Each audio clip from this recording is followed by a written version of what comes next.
Olá, pessoal, tudo bem com vocês? Está começando mais um episódio do Farofa Cult. Aqui é a Joana e hoje eu vou comandar essa farofa ao lado dos meus amigos de sempre, Michele, Matheus, Soares. Tudo bem, gente, com vocês? Tudo bem. Oi, gente. Como que vocês estão? Meu nome é Michelle Ezequiel e hoje a gente vai falar um pouquinho aí sobre Oscar. Tem coisa boa vindo por aí. Oi, pessoal, aqui é Matheus Vinícius e vi alguns filmes em pedaços, então sou um ótimo crítico a partir desses pequenos pedaços que assisti. A cara de pau não tem limites. Não sou capaz de opinar. Hoje o Matheus vai ser só assim. Oi, meus amores. E é isso. Duna é um filme maravilhoso e quem discorda não respira. Bom, então antes da gente começar o nosso papo, eu quero convidar todos vocês a seguirem a gente no nosso Instagram, @farofacult.pod. Dá lá um salve pra gente, que o nosso Instagram tá cheio de conteúdo legal para os nossos ouvintes. Nossa primeira pauta é sobre cinema. Na última semana foi divulgada a lista dos indicados ao Oscar de 2022. Ataque dos Cães lidera com 12 categorias, seguido por Duna, que concorre em 10 categorias. Belfast e Amor Sublime Amor vêm em seguida com 7 indicações cada um. Um detalhe interessante é que Jane Campion, diretora de Ataque dos Cães, fez história como a primeira mulher com 2 indicações na categoria de direção da história da premiação. Um fato muito chocante, né, considerando que já são aí 94 anos de Oscar. Como acontece todo ano, o Oscar sempre dá um jeito de surpreender o público.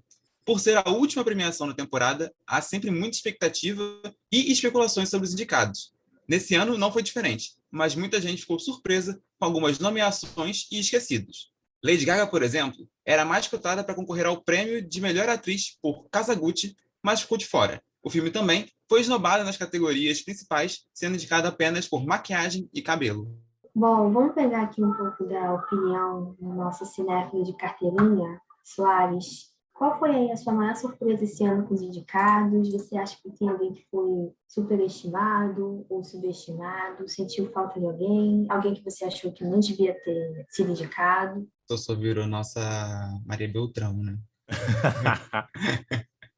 Ai, gente, então, esse ano eu vi muito menos indicados, porque, assim, vocês devem ter reparado que no episódio anterior eu citei muito mais séries do que filmes que eu vi nessa pausa do Farofa Cult. Então, eu vi bem menos filmes do que eu tinha visto antes na temporada de premiação anterior. Mas, dos que eu vi, eu queria destacar um pouco Duna, porque lá no grupinho de cinéfilos, e acho que na imprensa, no geral, a galera ficou muito chocado, porque Duna recebeu várias indicações técnicas, várias indicações de coisas relacionadas à direção, mas não recebeu a indicação de melhor direção. Acho que foi a maior surpresa, assim. Não fez sentido mesmo. Acho que foi uma grande crítica, porque são aspectos como direção de arte, fotografia, né? Foi indicado em várias coisas, mas não foi indicado logo no prêmio que ia coroar, né, o diretor, o Denis, que eu não vou falar o sobrenome dele, que eu não sei falar, mas a gente sabe quem é. Então, assim, acho que foi a grande surpresa mesmo. Acho que quando foram sair dos indicados, a gente ficou lá no grupo assim, gente, o que aconteceu aqui? Será que eles não esqueceram dele? Mas lembraram nas outras categorias, não fez muito sentido. Então, acho que eu posso contar como uma grande surpresa mesmo do Oscar, assim, não fez sentido mesmo, não faz sentido. Porque o filme que saiu de Duna é a visão do diretor desse clássico, né, de ficção científica. E ele não ser coroado para isso é esquisito. Mas dizem que talvez no segundo filme, né, que está confirmado aí, né, vai rolar, talvez seja o momento dele ser indicado a melhor direção. Mas aí já vai depender de vários outros fatores e de como vai sair o filme, de como a crítica vai receber o filme. E também o número de indicações. Eu não esperava a Duna receber isso tudo, não. Então, acho que enfim, Duna foi um filme surpreendente bastante nesse sentido. Uma ausência que chamou muita atenção foi a Lady Gaga, né, gente? Que veio aí de uma temporada sendo indicada em todas as premiações pré-Oscars que funcionam tipo como um termômetrozinho assim da premiação, e ela simplesmente nem deu as caras, tanto ela quanto o filme dela também deu uma flopada, e é muito louco porque tanto a Lady Gaga quanto o House of Gucci teve uma grande promoção, né?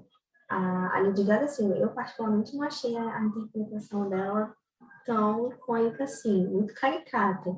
Mas o Oscar tem muito dos queridinhos, né? E eu fiquei muito surpresa quando eu vi que ela não foi indicada. Imagino que ela deve ter ficado chocada também, ficado um ano sem sair de casa. Ela que incorporou praticamente a personagem, ela mesma disse que a personagem entrava dentro do corpo dela na hora de interpretar. Enfim, não conseguiu a indicação ao Oscar aí. Ela não vem mais. Fofiqueira, né? Lady Gaga é uma fofiqueira. Eu queria comentar que a indicação, né, para cabelo e para maquiagem é praticamente uma. Cabelo e maquiagem é uma categoria só, é uma só, né? Falando burrice aqui, né? Me É uma respondam, só, gente. amigo. Sendo essa mão, é uma É só. uma só, é uma só. É uma premiação meio de caricatice, né? Meio que só quem investe muito na maquiagem, especificamente, né?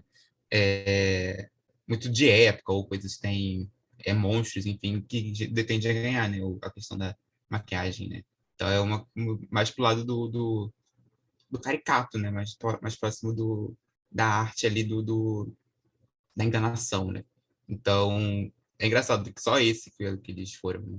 Podia ter ido para vários outros e só foram nesse caso.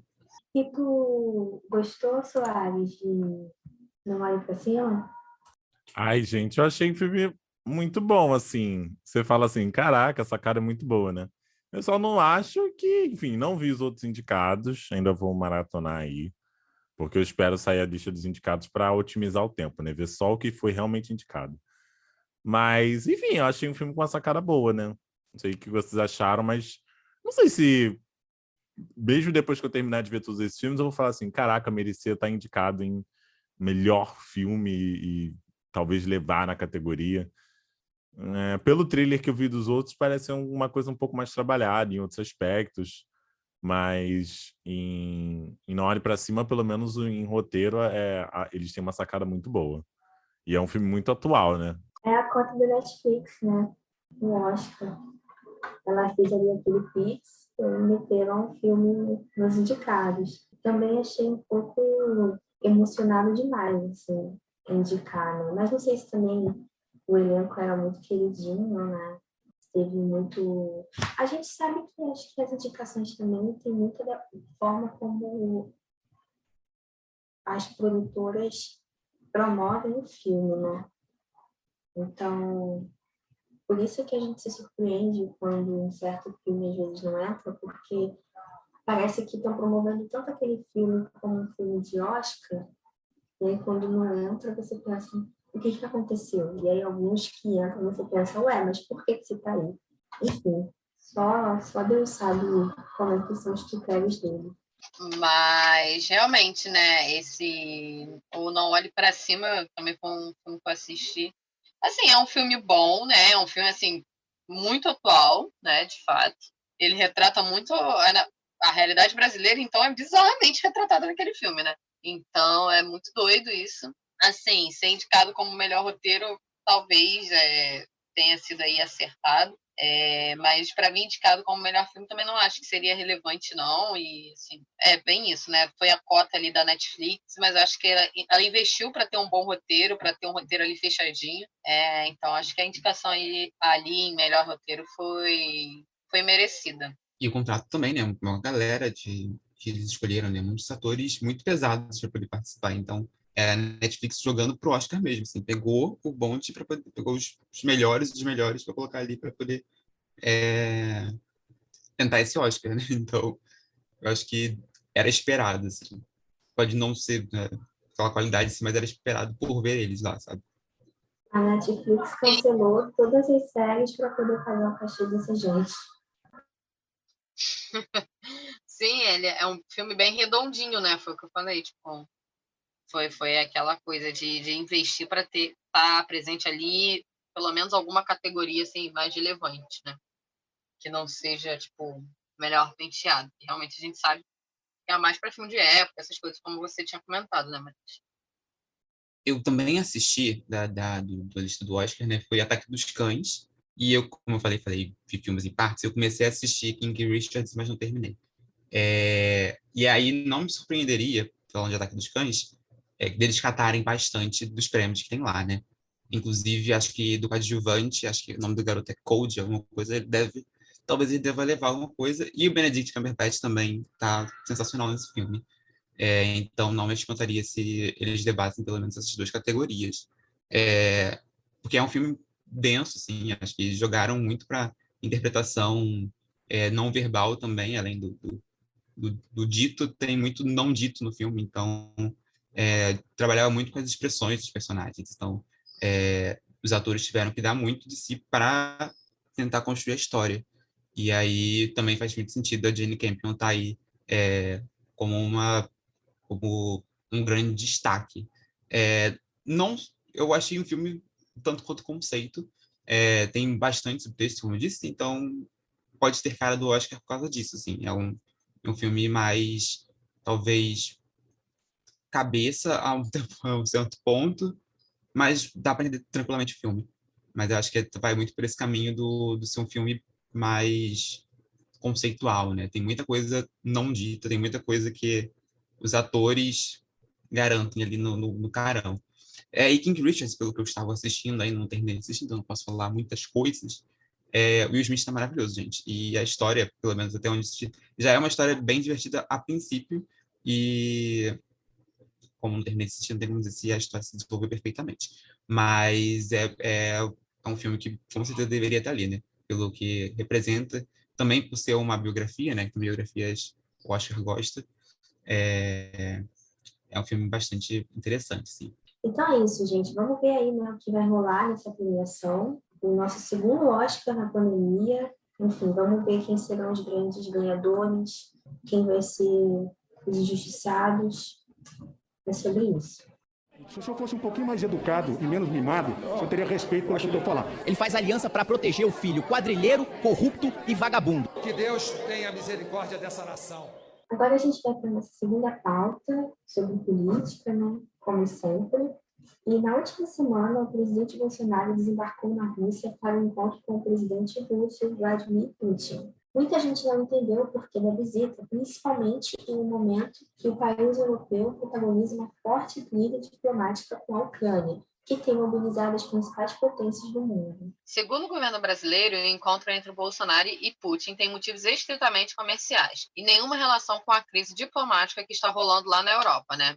Mesmo assim, há quem diga que a visita é inoportuna, pois pode comprometer a imagem do Brasil com a União Europeia e com os Estados Unidos, que estão contra a Rússia nessa situação com a Ucrânia. Ai, gente, eu só queria destacar a presença, né, do nosso vereador, que na verdade também é ministro das Relações Exteriores, Carlos Bolsonaro, presente na viagem. Realmente vai ajudar muito o Rio de Janeiro, a presença do Carlos Bolsonaro lá na Rússia, assim. Realmente, os impostos brasileiros estão sendo muito gastos, né? Vai ajudar muito o Rio de Janeiro. Nosso estado precisa muito de uma viagem para a Rússia para resolver os problemas daqui, né? Então, ele foi lá nessa missão, junto com o pai dele, que a gente ainda está tentando descobrir a utilidade que vai ter no fundo, né? Pelo menos está servindo alguns memes, né? Como aquele do Bolsonaro e o Putin frente a frente e a câmera tremendo. Lembra um pouco The Office. Eu não assisti, mas eu vi já uns pedacinhos de The Office e realmente lembra bastante. Os dois com cara de cu, porque no final das contas não existe um motivo claro. Caralhos ele foi fazer lá no meio de uma crise diplomática que a Rússia está passando, enfim. Mas é isso, né? Mais uma viagem para fazer tour, né? Acho que esse governo entende muito disso, né? Essas viagens que, na verdade, são para conhecer o lugar, para conhecer o... Isso me lembrou, inclusive, do Mário Frias, né? Não foi o Mário Frias que foi agora para os Estados Unidos? Que a viagem dele está sendo investigada lá sobre o motivo que ele faria lá, afinal de contas. Foi Mário Frias, sim. Foi Mário Frias, né?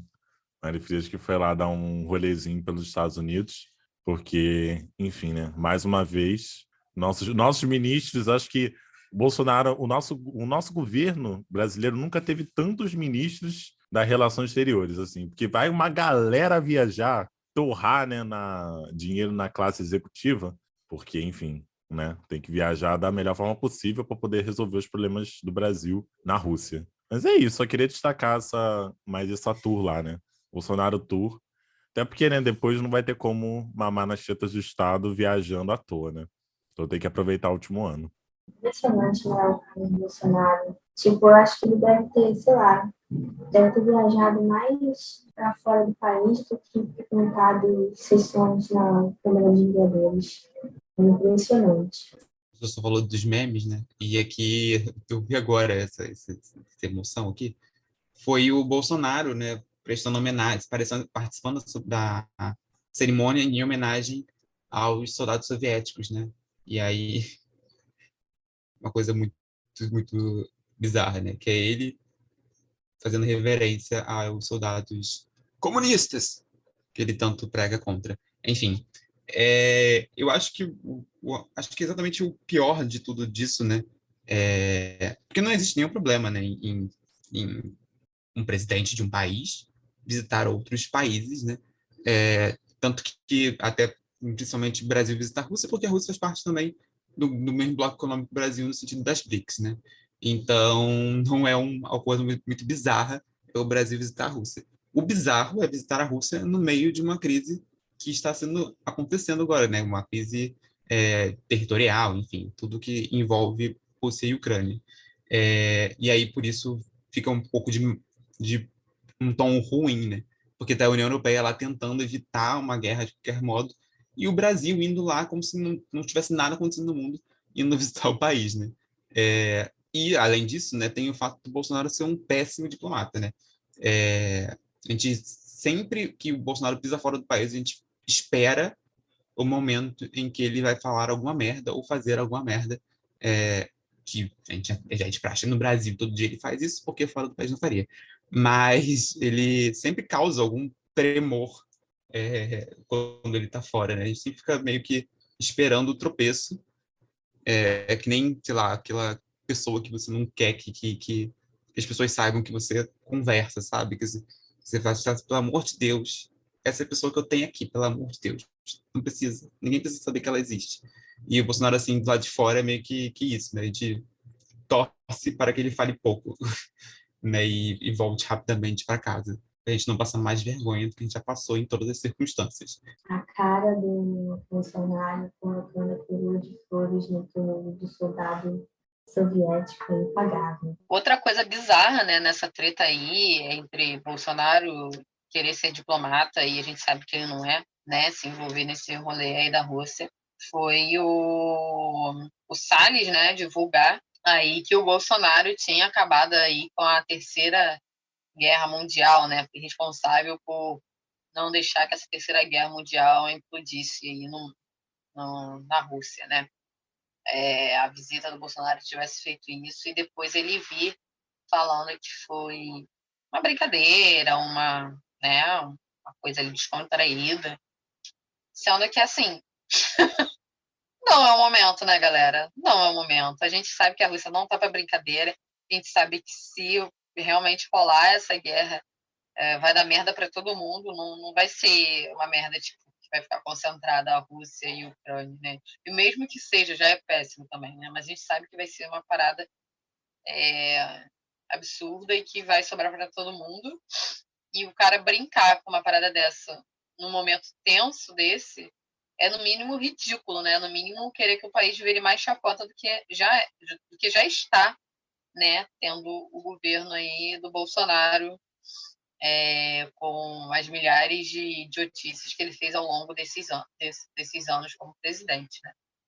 Então, você vê que o governo ele é responsável de ponta a ponta, né? Ali desde o núcleo Bolsonaro, né? Do próprio presidente e da família dele, e se estende pelos ministros, por quem representa ele ali, por quem monta, né? Ali o governo dele, né? E é muito absurdo a gente ver isso. Eu fiquei um pouco até assustada quando eu fiquei sabendo dessa notícia.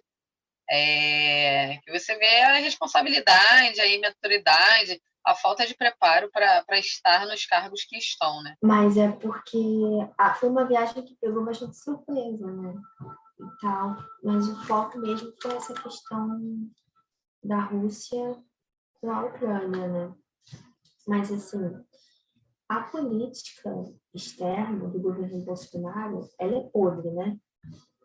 Ela é podre. Então, a gente não tem muito o que esperar, assim, dos feitos dele.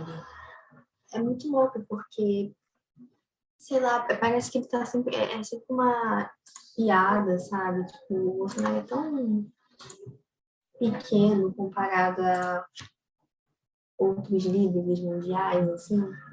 Eu fico pensando, né? Tipo, qual é a imagem que a gente está passando para o mundo lá fora? Porque tem essa preocupação, né?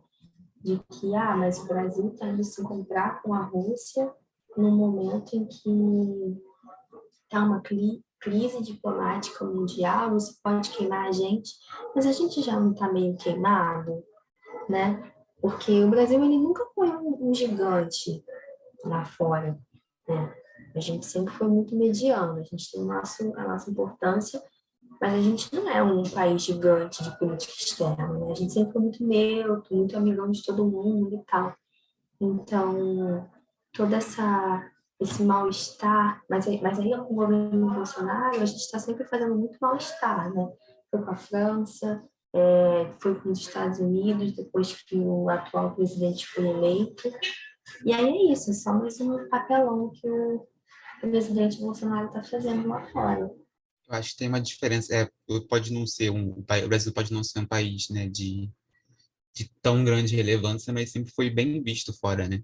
É, e com o Bolsonaro a gente sempre espera o pior, né? Como a gente estava comentando. Né? A gente já passou é visto com pena ou com um pé atrás, enfim. É muito bizarro como o Bolsonaro conseguiu destruir, né, as expectativas da gente de se firmar no cenário exterior, né? E até acho que esse tem um esforço, né, do que rolou, né? O Lula no final do ano ele deu uma rodada ali pela Europa e para alguns países, né, para poder conversar sobre política externa, enfim, sobre outras coisas, meio que falando, gente, calma, estou chegando, meio que tá ruim, mas vai dar bom. Né? Enquanto o Bolsonaro, a gente vê que a política externa muito do Bolsonaro é muito voltada para alguns países meio duvidosos, assim, né? A relação de, de proximidade que ele tem enquanto pessoa, né? São de pessoas muito duvidosas, assim. É o ditador da Hungria, o presidente da Índia, é uma galera meio que você acha um pouco estranho quando ele está numa rodinha ali dos presidentes, é sempre um contato meio ruim, assim, né? É, e sempre uma galera meio mal vista pelo mundo, assim, né? E tá perto sempre dessas pessoas, né? Nós nunca fomos protagonistas, né? Mas éramos aquele coleguinha legal, né? Agora a gente está virando um coleguinha chato. Eu fico passada, assim, às vezes eu vejo um Bolsonaro em encontros de líderes, assim, é patético. E ele faz umas pataquices, assim, de pagar de humilde, sabe? Vou almoçar no refeitório. Cara, sei lá, eu acho que ele faz muito da política externa, dos eventos de política externa, uma política interna, né? O Bolsonaro está sempre em campanha. É muito engraçado isso. Eu acho que nunca caiu na ficha dele de que ele foi eleito, sabe? Parece que ele está sempre fazendo campanha para mostrar que ele pode ser um bom presidente, que ele é uma boa pessoa, que o Brasil tem que confiar nele. Só que na prática não é bem assim, né? Então é isso, né? Vamos ver aí quais vão ser as próximas aventuras do nosso presidente no mundo. Alô, alô, alô, vocês sabem quem sou eu? Vamos fazendo. Chama que eu vou. E a nossa farofinha de hoje é sobre uma espécie polêmica e não muito grata, os heterostops. Soares, por favor, defina heterotop. Definição de heterotop, Joana. Homem hétero, cisgênero, com níveis elevados de autoestima e autoconfiança. Normalmente reproduz um padrão de beleza comum e tem atitudes questionáveis, muitas vezes beirando a escrotidão e burrice. Os heterotops são considerados uma piada na internet, mas a verdade, polêmico, vou falar agora, hein? É que todo mundo tem o seu hétero top de estimação. Gente, quem é o de vocês? Não digo nem que me matem, mentira. Eu não sei O o que silêncio. seria um hétero top de estimação, né mesmo? Não sei. A gente tem até amigos que são, né? Então a gente tem que estar perto, né? A gente tem eles por perto na nossa vida. É porque tem uns que são, assim, meio carismáticos. Porque, assim, a instituição hétero top, acho que ela tem muitas camadas, né? Então, eu acho que tem uma certa galera na comunidade que ali eu acho que dá para tolerar, sabe? Ele tem o seu carisma. Eu tenho alguns amigos que são meio heterotops, sabe? Tipo, que eu não acho tão ruim assim. Que tem aquelas coisas que você revê nos olhos, mas sei lá. O BBB tá fazendo muita gente se apegar a alguns heterotops, né? Porque o elenco masculino desse ano ele não é perfeito, né? Porque homens não são perfeitos. Mas eu acho que ele tem ali, acho que os caras eles têm um pouco mais de carisma do que o time feminino a nível de união, assim, sabe? Sei lá, eu sinto muito mais carisma, tipo, no PA ou no Arthur do que nas meninas, sabe? Tirando a Bad Nat, a Jess e a Nina, que eu gosto bastante. Mas sei lá, eu acho que são os héteros tops assim, um pouco mais legais, sabe? Depois de edições em que os héteros tops eram podres, eu acho que esses daí eles são uma evolução do hétero top um pouco mais tolerável, que é muito parecido com alguns amigos que eu tenho, sabe? Eles não falam tanta coisa equivocada, né? Acho que um principal medo do heterotop, né? É porque o heterotop, ele é praticamente o resumo de tudo que a gente conhece sobre pessoas héteros que assumem algum papel de opressão ali, né? Então, a gente sempre tem um medinho do que eles são capazes de falar ou fazer. Então, já deles, a princípio, não fazerem nada de ruim, já é um avanço, assim, né? Como os outros bebês passados, os homens realmente eram difíceis de aguentar, né? Nesses, pelo menos, eles estão mais resguardados. Não sei se eles têm opiniões polêmicas e uma hora eles vão soltar e vai bambear, mas eles não são polêmicos nesse sentido. Eu acho que, por exemplo, o Adson foi um surto coletivo, aquele homem lá naquele Big Brother, né? O Lu, eu acho que era o Lucas, o que a Thelminha xingou, eu acho que são pessoas que a gente realmente não queria ter por perto, assim. A gente não queria vê-los na televisão. Gente, mas o Adbala virou um ícone na internet, né? O Adbala virou um ícone na internet, cheio de memes. O pessoal esquece, né? E eu confesso Ele que eu era ri um muito meme, dos né? memes dele. Eu ri demais. Fortalecendo o monstro. Mas é É isso, porque né? ele é meme por dar a volta, né? Que nem ele vendo a quantidade de seguidores que ele não ganhou, né? Então é meio que o tombo dele é a nossa felicidade. Eu perco tudo Eu com ele sinto que Soares dançando. tem opiniões fortes sobre héteros tops. Ai, gente, o pior é que eu não tenho no meu círculo social muito, muito, muito próximo de convivência constante um hétero top que eu tenha muito contato, porque é muito... Mentira. Da onde? Se a senhora, É a só senhora com conhece? Michelle puxando a famoso, pode lista. ser que A Michelle não. vai puxar a lista aqui, Soares. Olha só. Olha, Da você deixa onde? ser tonto, até porque da faculdade seu grupinho era o mesmo que o meu. Então já tem dois ali, ó, integrantes, entendeu? Desses sons Soares, pelo amor de Deus. Uma hora dessas, cara. Ah, por favor. Mas É era uma isso. cota. Ah, então, exatamente. Então você assuma seus erros, meu amor. Você assuma seus erros. Olha o que a Michelle tá fazendo, me expondo, gente. Eu acho que a Eu exponho Michelle, mesmo. eu acho que a Michelle é uma pessoa que já deve ter tido muitos contatos com hétero tops.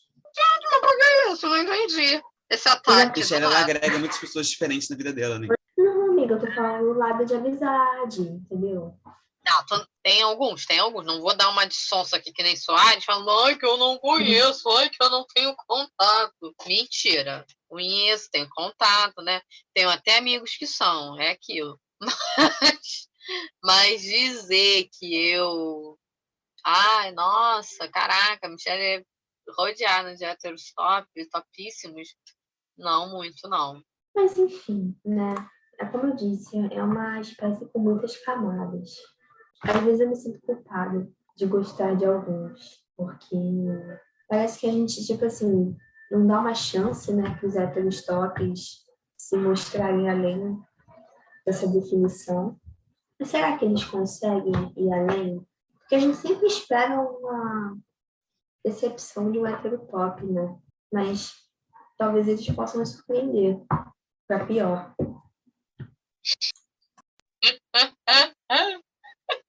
Surpreender, mas é muito bom. Cara, mas é isso. Eu acho que assim, o hétero top, ele é uma classificação que você não tem que ter, criar expectativa. Você não pode criar expectativa porque, né, assim, você tem que criar expectativa por ruim, porque é o que eles têm ali para oferecer pra gente, né? O caso do Gustavo, por exemplo, né, do Big Brother. Ele chegou falando que era hétero top, pipa, popó, mas aí rolou também o burburinho aí que ele tinha sido instruído pela produção para poder fazer aquele VT, enfim, né? Não sabemos qual é a realidade aí da vida. Fontes, Léo Dias, né? A gente bota aqui porque se vier o processo vai para ele, porque a gente não está tendo condição de pagar processo. E aí, todo mundo, caraca, tipo, é uma coisa que eu tava conversando, que eu tava vendo hoje até na Sônia Abrão, que aqui em casa a gente consome Sônia Abrão, Gente, né, as fontes gente? da Michelle, Sônia Abrão e Léo Dias. Vamos É lá, a gente vai muito conseguir chegar em bom. algum lugar hoje. Mas, A gente amigo, vai for chegar em falar algum de fofoca, mas fala de fofoca, se você não falar dos dois, você não tá falando de fofoca. A base da fofoca, a nata da fofoca tá ali.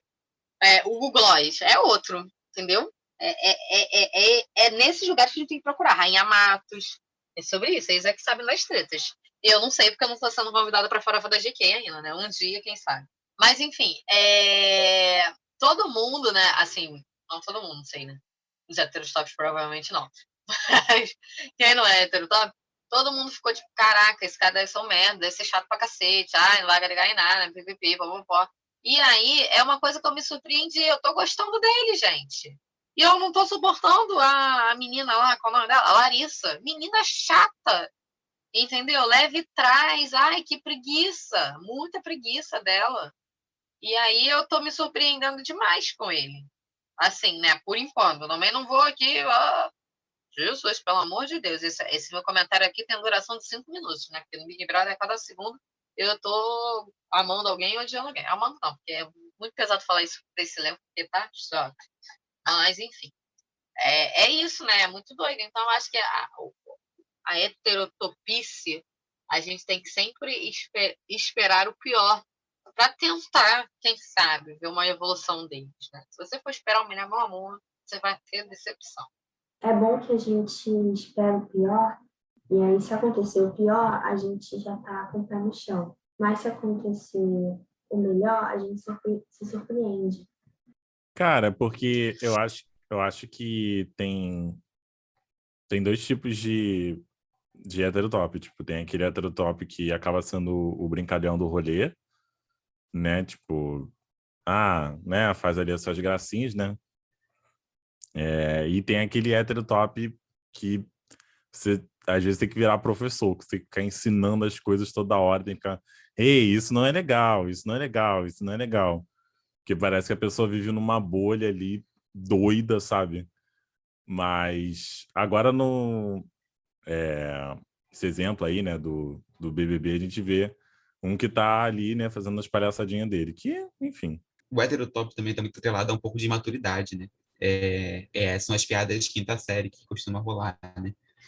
E aí, geralmente, eu não tenho muita paciência para piada quinta série. E aí, quando rola isso, eu fico meio que revirando os olhos, assim, para essas situações. Porque, geralmente, esse humor, quando tende a piorar, ele piora muito, assim, ele tem muitas chances de ir para um caminho muito errado, assim. E geralmente é nisso que eu geralmente me afasto, né, de pessoas com essa habilidade, assim, com esse critério de humor, assim. E aí, heterotópicos tem muito essa questão dessa maturidade prévia, né? A gente fica sempre esperando algo dar errado. Essa é a questão do heterotópico, o algo vai dar errado. E aí você sempre fica olhando o primeiro tropeço. E aí quando é o primeiro tropeço, você fala, não avisei que ia dar ruim. É isso, era isso que eu estava falando, gente. Quando eu estava longe, era essa questão que eu estava esperando, sabe? Meio que o Scooby também tem essa questão de ele ser querer ser muito engraçado todo instante, ser muito, muito, sei lá, não sei como dizer. Lin falaria que ele era fútil, mas é muito, muito, sei lá, como explicar o Scooby, assim, meio Peter Pan, né? Que Ah, ele é fica sempre na lesado. piada, Ele é lesado. lesado. Ai, O Scooby ainda junta o heterotop carioca, que é uma outra classe de seres humanos, que tende a ser essa pessoa divertida por natureza, e aí, às vezes, parece que nada é sério para essa pessoa, sabe? A gente falou do Gustavo, né? Mas talvez quando esse episódio for ao ar, ele já deve ter cometido algum crime.